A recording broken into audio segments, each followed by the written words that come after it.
Welcome to labs गोल। स्वागत है अपने यूट्यूब चैनल लैब्स गोल में। मैं हूं अवधेश और डिस्कस करूंगा आपके साथ जीएस के इंपॉर्टेंट क्वेश्चन। ये प्रश्न दोस्तों सुपर टेट की परीक्षा, लेखपाल की परीक्षा और सभी कम्पिटेटिव एग्जाम के लिए बहुत महत्वपूर्ण रहेंगे। यदि आपने जीएस को अच्छे से पढ़ा है तो इन प्रश्नों को करिए और कमेंट बॉक्स में लास्ट में बताइए कि आपका स्कोर जो है वो कितना रहा। मैं पहला प्रश्न पढ़ देता हूँ कि उपराष्ट्रपति पदेन सभापति होता है। ए ऑप्शन है राज्यसभा का, लोकसभा का, योजना आयोग का या फिर दोस्तों राष्ट्रीय विकास परिषद का। आप जल्दी से बताइए। तो जैसा कि आप लोगों को पता है दोस्तों, इसका राइट आंसर हो जाएगा, वो हो जाएगा राज्यसभा का। जो उपराष्ट्रपति होता है वो हमेशा दोस्तों राज्यसभा का अध्यक्ष होता है। ये बात आपको बहुत अच्छे से ध्यान में होनी चाहिए, ठीक है। तो राज्यसभा का अध्यक्ष कौन होता है? राष्ट्रपति, उपराष्ट्रपति होता है ना। उसी को हम सभापति कहते हैं। चलिए आगे बात करेंगे। राष्ट्रपति द्वारा संसद की दोनों सदनों के लिए कितने सदस्य नामित किए जाते हैं? आप मुझे बताइए कि कितने सदस्य नामित किए जाते हैं, राष्ट्रपति द्वारा पूछा गया है। कुछ लोग यहाँ जरूर भ्रमित होंगे। प्रश्न बहुत अच्छा है और इम्पोर्टेंट है, कई बार पेपर में आया है। तो इसका जो राइट आंसर हो जाएगा दोस्तों वो हो जाएगा 14, है ना। कितना हो जाएगा? 14 हो जाएगा। आपको भी पता है कि भारतीय संविधान के प्रावधानों के अधीन दोस्तों राष्ट्रपति द्वारा राज्यसभा में कितने? 12। कितने? राज्यसभा में 12 और लोकसभा में दोस्तों दो जो सदस्य हैं वो मनोनीत किए जाते हैं। टोटल मिला के कितने हो गए? 14 हो गए, ठीक है। तो इसका राइट आंसर हो जाएगा, वो हो जाएगा 14। अगला प्रश्न है, भारत का राष्ट्रपति किसका अभिन्न अंग है या अभिन्न भाग है? भारत का राष्ट्रपति किसका एक अभिन्न भाग है? ए ऑप्शन है संसद, बी ऑप्शन है लोकसभा, सी ऑप्शन है राज्यसभा और डी ऑप्शन है दोस्तों मंत्रिपरिषद। तो आप मुझे बताइए। ठीक, इसका राइट आंसर हो जाएगा दोस्तों, वो हो जाएगा संसद। संसद का अभिन्न अंग है। आपको भी पता है संसद जो मिलके बनता है लोकसभा, राज्यसभा और राष्ट्रपति से मिलके बनता है, ठीक है। तो ये बात आपको याद होनी चाहिए।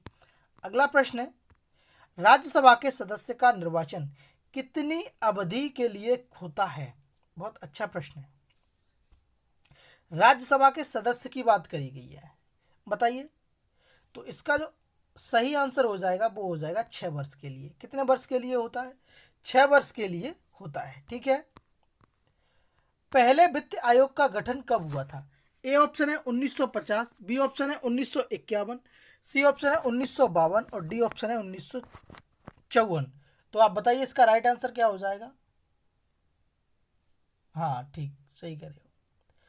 तो इसका राइट आंसर हो जाएगा दोस्तों, वो हो जाएगा आपका 1951। कितना हो जाएगा? 1951 इसका जो सही आंसर है वो हो जाएगा। अगला प्रश्न है, देश की सशस्त्र सेनाओं का सर्वोच्च कमांडर इन चीफ कौन होता है? बताइए। ए ऑप्शन है रक्षा मंत्री, बी ऑप्शन है प्रधानमंत्री, सी ऑप्शन है तीनों सेवाओं के वरिष्ठतम चीफ या डी ऑप्शन है राष्ट्रपति। तो बताओ। तो तीनों सेनाओं का प्रमुख कौन होता है दोस्तों? तो तीनों सेनाओं का प्रमुख होता है हमारा राष्ट्रपति, है ना। हमारे देश के जो वर्तमान राष्ट्रपति होते हैं दोस्तों वो तीनों सेनाओं के प्रमुख होते हैं, ठीक। अगला प्रश्न है, राष्ट्रपति ने अब तक कितनी बार राष्ट्रीय आपातकाल की घोषणा करी है? बहुत अच्छा प्रश्न है और ये प्रश्न कई बार पूछा भी गया है आपसे। तो बताइए इसका राइट आंसर क्या होगा? केवल एक बार, केवल दो बार या 3 बार या दोस्तों कभी नहीं? आप मुझे बताइए जल्दी से कि कितने बार करी है, बताइए। ठीक है, इसका जो सही आंसर हो जाएगा दोस्तों वो हो जाएगा 3 बार करी है। कितने बार करी है? 3 बार। थोड़ी सी मैं डिटेल में बता दूं क्योंकि डिटेल में जानना भी आपके लिए ज़रूरी है। देखिए, पहली बार हुआ था वो 1962 में हुआ था जब भारत और चीन के बीच युद्ध हुआ था। दूसरी बार दोस्तों दिसंबर 1971 में हुआ था, 71 में, जब भारत और पाकिस्तान के बीच में हुआ था, ठीक है। और और तीसरी बार जो किया गया था वो 75 में किया गया था, 1975 में किया गया था। आंतरिक अशांति के कारण किया गया था, है ना। तो एक चीन के साथ युद्ध हुआ तब हुआ था दोस्तों, तब आपातकाल घोषित किया। उसके बाद 71 में किया पाकिस्तान के साथ और उसके बाद दोस्तों एक आंतरिक अशांति का माहौल हो गया था, उसके बाद 75 में किया गया था। तो केवल दोस्तों 3 बार जो है वो राष्ट्रपति जो क्या कहते हैं इसको आपातकाल, राष्ट्रीय आपातकाल की घोषणा वो करी गई है। अगला प्रश्न है, राज्यसभा के सदस्य के लिए न्यूनतम आय कितनी होनी चाहिए? बहुत अच्छा प्रश्न है। राज्यसभा के सदस्य के लिए न्यूनतम आयु कितनी होनी चाहिए? आप मुझे बताइए इसका आंसर क्या सही होगा। ठीक है, तो देखिए राज्यसभा के सदस्य के लिए न्यूनतम आयु जो है वो दोस्तों 30 वर्ष होनी चाहिए। कितनी वर्ष होनी चाहिए? 30 वर्ष होनी चाहिए। ठीक है, और दोस्तों यहीं पे पूछा जाए आपसे कि लोकसभा के सदस्य के लिए कितनी होनी चाहिए, तो लोकसभा के लिए 25 वर्ष होनी चाहिए।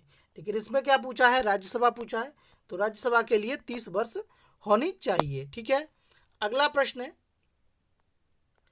भारत के राष्ट्रपति पर महाभियोग चलाया जा सकता है।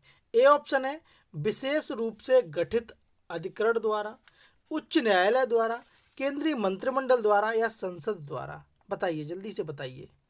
तो देखिए दोस्तों, सबसे पहले तो आप यहाँ समझिए कि आर्टिकल 61 के तहत राष्ट्रपति पर महाभियोग चला सकते हैं हम लोग, और किसके द्वारा चलाया जा सकता है? तो दोस्तों ये जो उसका राइट आंसर हो जाएगा वो हो जाएगा संसद के द्वारा। किसके द्वारा? संसद के द्वारा दोस्तों राष्ट्रपति पर महाभियोग जो है वो चलाया जा सकता है। ठीक है, अगला प्रश्न है और लास्ट प्रश्न है हमारा कि भारत सरकार का संवैधानिक अध्यक्ष कौन होता है?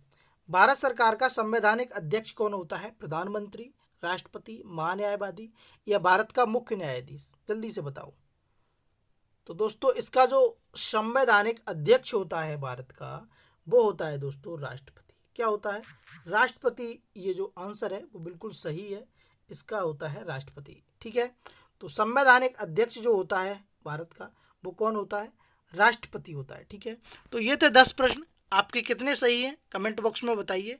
और आपने अगर वो वाली वीडियो नहीं देखी है कि किस तरीके से एकेडमिक जोड़ते हैं, किस तरीके से सुपर टेट की तैयारी करनी चाहिए, और भी वीडियो है दोस्तों, जितनी भी वीडियो आपने नहीं देखी है सुपर टेट से संबंधित, वो सारी की सारी वीडियो का लिंक डिस्क्रिप्शन में है, आप वहाँ से जाके देख लीजिए। अगर चैनल पसंद आ रहा है तो लाइक करें, शेयर करें और सब्सक्राइब कर दें। ठीक है, चलिए मिलते हैं अगली वीडियो में, तब तक के लिए धन्यवाद, जय हिंद।